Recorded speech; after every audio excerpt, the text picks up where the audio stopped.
We're going to talk about vitamin D's influence over your muscles.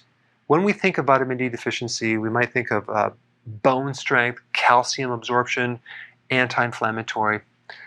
So if you have osteoporosis, for example, taking vitamin D can decrease the risk of getting a fracture. Also, vitamin D helps decrease the risk of falling. Probably more to do with the strength of the muscle. But the first symptom that happens when you're vitamin D deficient, lower back aches, okay, low back pain. You might get bone pain and also difficulty getting up from a seated position. So there's a huge influence of vitamin D controlling neuromuscular function. But every single muscle cell, it's called a myocyte, has a little receptor for vitamin D receptor.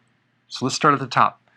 Vitamin D helps muscle strength. Whether you're climbing stairs or getting up from a seated position, or you find that you're working out and you just feel weaker, could be your vitamin D.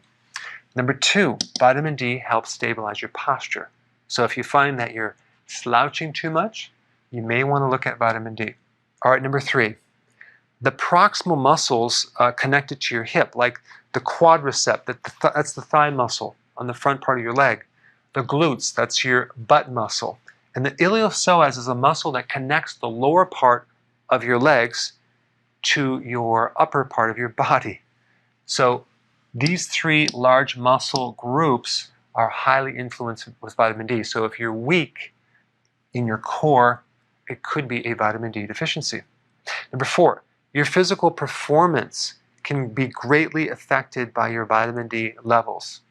And I'm going to put a link down below to validate all the things that I'm talking about.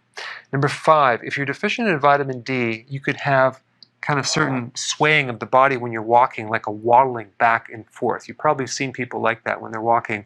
That's a vitamin D deficiency. It would be interesting to give that person some vitamin D as a before and after to see how that could change.